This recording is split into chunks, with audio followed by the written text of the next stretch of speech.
নমস্কার, জি 24 ঘন্টা যা কর্নিভাল স্টুডিও থেকে নীলাঞ্জনা রয়েছে আপনাদের সঙ্গে।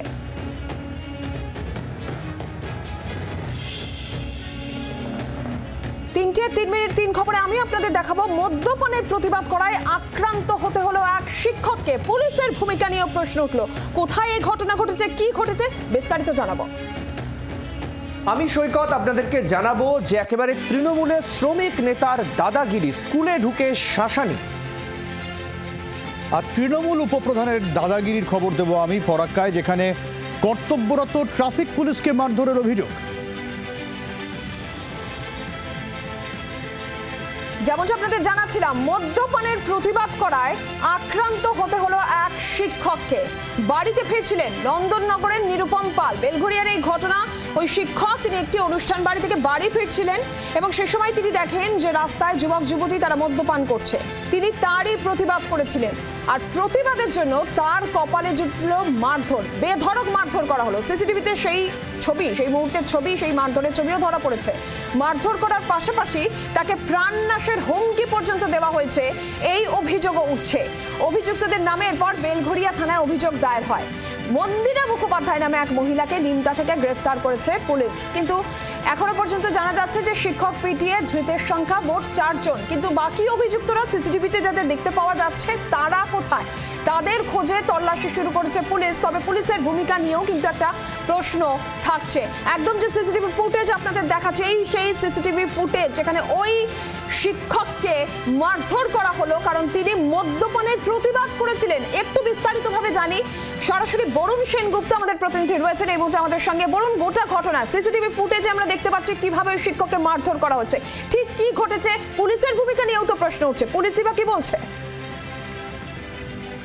দেখো, পুলিশ কিন্তু সকাল থেকে এই ঘটনার সামনে আসার পর থেকেই পুলিশ কিন্তু দফায় দফায় বিভিন্ন জায়গায় কিন্তু তারা তল্লাশি চালাচ্ছে এবং সিসিটিভি ফুটেজ দেখে এখনো পর্যন্ত মন্দিরা মুখোপাধ্যায় নামে এক মহিলাকে গ্রেপ্তার করেছে এবং তার সঙ্গে আরো 3 জনকে গ্রেপ্তার করেছে বেলঘরিয়া থানার পুলিশ। এই মুহূর্তে বেলঘরিয়া থানায় কিন্তু সেই মন্দিরা মুখোপাধ্যায়কে নিয়ে আসা হয়েছে, যিনি নিমতার বাসিন্দা এমনটাই জানা যাচ্ছে।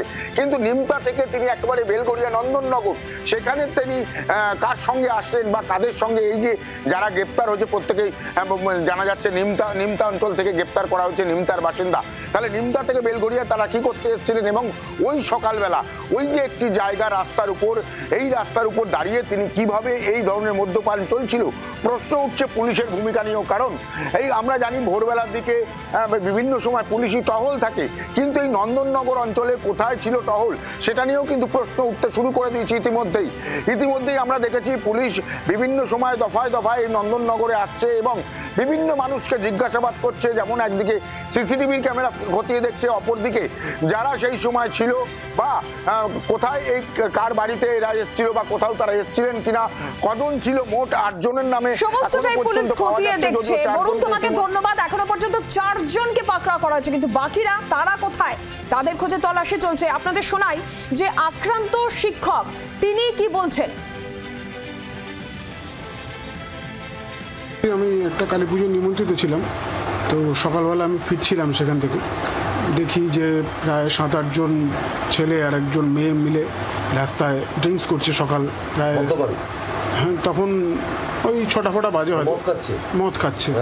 তো আমি যথারীতি বলি সকাল হয়ে গেছে, এখনো তোমরা এগুলো কেন করছো, এখানে মদ কেন খাচ্ছ?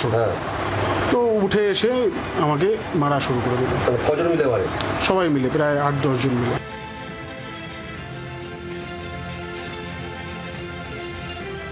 যে খবরের দিকে নজর রাখবো, স্কুলে ভারপ্রাপ্ত প্রধান শিক্ষিকাকে শাসানি, যোগ্যতা নিয়ে প্রশ্ন তুলে আঙুল উঁচিয়ে কথা শিক্ষিকাকে শাসানি তৃণমূলের শ্রমিক নেতার। সিসিটিভি ফুটেজে ভাইরাল হয়েছে ইতিমধ্যেই, সোশ্যাল মিডিয়ায় ভাইরাল এই ভিডিও। মালদহের হবিবপুরের ঘটনায় রীতিমতো চাঞ্চল্য ছড়িয়ে পড়েছে। যে ছবিতে দেখা যাচ্ছে একেবারে আঙুল তুলে স্কুলের ভারপ্রাপ্ত প্রধান শিক্ষিকাকে শাসানি দিচ্ছেন তৃণমূলের শ্রমিক নেতা। রণজয় সিংহ আমাদের সঙ্গে এই মুহূর্তে টেলিফোন লাইনে রয়েছেন। রণজয়, জানতে চাইব কি নিয়ে এই শাসানি?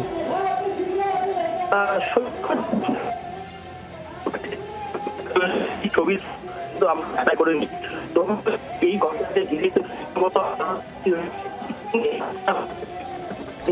রণজয়, তুমি যেখানে রয়েছো সেখান থেকে যদি সামান্য জায়গা পরিবর্তন করা সম্ভব হয়, নেটওয়ার্কের সমস্যার জন্য তোমার কথা আমরা স্পষ্ট শুনতে পাচ্ছি না। আমি দর্শকদের আরো একবার জানাবো, একেবারে তৃণমূলের শ্রমিক নেতার শাসানির ছবি সামনে এসেছে। স্কুলে ঢুকে দাদাগিরি শ্রমিক নেতার, দেখতে পাচ্ছেন সেই ভিডিও, সোশ্যাল মিডিয়ায় ভাইরাল হয়েছে এই ভিডিও। রণজয়, শোনা যাচ্ছে? হ্যাঁ, শোনা যাচ্ছে। হ্যাঁ, যেমনটা বলছিলে সৈকত, এই ঘটনা কিন্তু ঘটেছে বৃহস্পতিবার দিন ঘটেছে। সেদিন এই তৃণমূল নেতা যিনি শ্রমিক সংগঠনের নেতা তিনি যান এবং সেখানে তিনি অভিযোগ তোলেন স্কুলের মিড ডে মিলের মান নিম্নমান রয়েছে, স্কুলে বেশ কিছু অনিয়ম চলছে এবং এই ঘটনাকে ঘিরেই কিন্তু তোলপাড় হয় এবং সেই সময় উত্তেজিত হয়ে পড়েন তিনি এবং স্কুলের যারা প্রধান শিক্ষক ছিলেন এবং মহিলা শিক্ষিকা যারা ছিলেন তাদেরকে তিনি হুমকি দিতে শুরু করেন। এইভাবে যদি স্কুল চলা যায় তাদের বিরুদ্ধে আইনানুগ ব্যবস্থা নেওয়া হবে।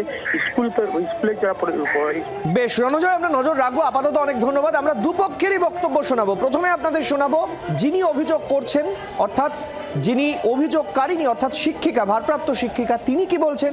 তারপর আপনাদেরকে শোনাবো ব্যাক টু ব্যাক যে অভিযোগ, যার বিরুদ্ধে অভিযোগ, অর্থাৎ ওই তৃণমূলের শ্রমিক নেতা, তিনি বা কি বলছেন। আমার এই চাকরি জীবনে এত অপমানিত হয়েছি সেটা আমি আর দেখতে পারবো না, কারণ আমি সবসময় চেষ্টা করি স্কুলকে কিছু দেওয়ার। আজকেও আমি স্কুলে এসেছি, আমার শরীর খুব খারাপ, স্কুলটাকে কিছু দেওয়ার জন্যই আমি সবসময় চেষ্টা করি এবং আমাকে যেভাবে এবং আমার দিদিমণিদের যেভাবে অপমান করা হয়েছে বা করেছে তাতে আমার দিদিমণিরাও যেমন শঙ্কিত, আমিও তেমন শঙ্কিত এবং এমনকি আমার বাচ্চাগুলো ক্লাসের বাচ্চারা তারাও খুব শঙ্কিত।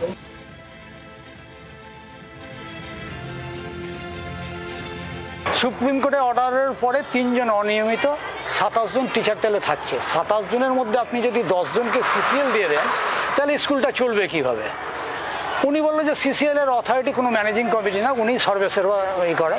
তাহলে আপনি আমাকে রিপোর্ট মানে নিয়মটা দেখিয়ে দিন, আমি স্কুল থেকে চলে যাব। আমরা এই কথোপকথন চলছে, এর মধ্যে সম্ভবত নিষ্ঠা বলে একজন প্রেসিডেন্ট সাহেব, আপনার সঙ্গে আমার কিছু কথা আছে সিসিএল সংক্রান্ত। ম্যাডাম দাঁড়ান, বললো আমি 20 তারিখ সিসিএল নিতে যাচ্ছিলাম, 1 মাস আগে জানি উনি আমাকে সিসিএল দিচ্ছে না। আমি ওনাকেও বলেছি যে আপনারা যদি 10 জন 11 জন সিসিএল নিয়ে নেন তাহলে আপনাদের ছেলেমেয়েরা মানুষ হবে। আমাদের এখানে পিছিয়ে পড়া হরিপুর ব্লক পিছিয়ে আদিবাসী উপজাতি হিসেবে পিছিয়ে পড়া এলাকায়, তাহলে আমাদের এখানকার মেয়েরা কোনো পড়াশোনা করবে না। আর তৃণমূল উপপ্রধান তার বিরুদ্ধে দাদাগিরির অভিযোগের কথা যে বলেছিলাম, ফরাক্কায় ট্রাফিক সার্জেন্ট ওই তৃণমূল উপপ্রধানকে যখন আটকায়, এরকম অভিযোগ উঠছে ওই উপপ্রধান তিনি নেমে এসে ট্রাফিক সার্জেন্টকে বেধড়ক মারধর করেন এবং তাতেই উত্তেজনা ছড়ায়। পরে ওই উপপ্রধানকে গ্রেফতার করা হয়। পুলিশ অভিযোগ করছে দাদাগিরির, যদিও উপপ্রধান এই অভিযোগ মানতে নারাজ, তিনি পাল্টা পুলিশের বিরুদ্ধে অভিযোগ তুলছেন। ঠিক কি ঘটনা ঘটেছিল সোমা মাইতি আমাদের সঙ্গে রয়েছেন, সোমার কাছ থেকে জানবো। সোমা, দেখো, ফারাক্কায় যখন এই ঘটনা ঘটে, যেটা পুলিশের পক্ষ থেকে অভিযোগ করা হয়েছে যে সেই সময় যখন পাটের গাড়ি আসছিল এবং সেই পাটের গাড়ির মালিক হচ্ছেন সেই উপপ্রধান এবং সেই পাটের গাড়ি যেহেতু ট্রাফিক সার্জেন্ট তাকে আটকায় এবং সেই সময় ট্রাফিক পুলিশকে তিনি জিজ্ঞাসা করেন যে কেন তার গাড়ি আটকানো হয়েছে। মূলত এটা নিয়ে বচসা এবং তাকে মারধর করা হয়েছে ট্রাফিক সার্জেন্টকে, এমনটাই পুলিশের পক্ষ থেকে অভিযোগ করা হয় এবং তারপরেই তাকে গ্রেফতার করা হয়। যদিও যার বিরুদ্ধে মূল অভিযোগ তৃণমূলের উপপ্রধান, তিনি বলেন যে তিনি শুধুমাত্র জিজ্ঞাসা করেছেন, তিনি কিন্তু কোনো রকম দাদাগিরি করেননি এবং এটা নিয়ে কিন্তু এলাকায় রীতিমতো উত্তেজনা ছড়িয়েছে। তাকে গ্রেফতার করা হয়েছে এবং আজকে তাকে আদালতে পেশ করা হবে। অনেক ধন্যবাদ সোমা। আর যিনি আক্রান্ত তার কি বক্তব্য শুনবো এবং যার বিরুদ্ধে অভিযোগ তার বক্তব্য শোনাবো আপনাদের। এগুলো ইঞ্জিন ভ্যান যেগুলো আর কি, আর টোটো রেস্ট্রিকশন আছে যে এই মেন রোড এনে চলবে না। তো আমরা একটা ফর্ম আছে, ওটা লিখে নাম ঠিকানা লিখে অ্যাড্রেস লিখে ছেড়ে দেওয়া হয়। তো ওনাকে বলা হয়েছিল আপনি এটা করে দিন, বলছে আমি করবো না। উনি ফোন করলেন, উনিকে বলতে ওটাকার সদস্য আমি জানতামও না। ফোন করেছেন, উনি এসে উল্টোপাল্টা এসেই আমার উপরে চড়াও হলো, আমার কাছ থেকে চাবি কেড়ে নিয়ে গলার ধরে, এখানে কেটেও গেছে একটু, আমি তো দেখতে পাচ্ছি না বলছে সবাই, মানে গলার ধরে মারামারি যেটা হয় আর কি।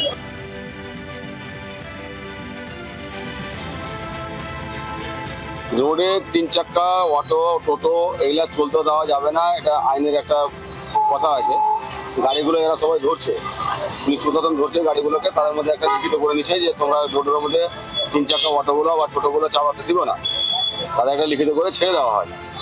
এবার সেই সময় অফিসার ওটাকে ধরেছিল, ধরে আটকে চাবিটাকে কেড়েছে। তার মধ্যে অফিসারের সঙ্গে তর্ক বিতর্ক, আমি আছি আমার চাবিটা আমাকে দিয়ে দেন। আমি এসে বললাম যে আমার ফ্যানটা কেন আটকানো হলো, মানে আমার ড্রাইভারকে গালিগুলোজ করে, তো আপনি এইভাবে গালিগুলোজ করতে পারেন না, এই কথাটাই বলেছি আমি। আর চাবিটা আমার গাড়ির কেটে নিয়ে পুলিশের গায়ে হাত দিতে হয় না, আমি জানি। আর আমি হাত তুলে নিও, কেউ যদি মিথ্যা বলে এতে আমার কিছু আর বলার নাই। বাংলার আওয়াজ, বাঙালির আবেগ, জি 24 ঘন্টা।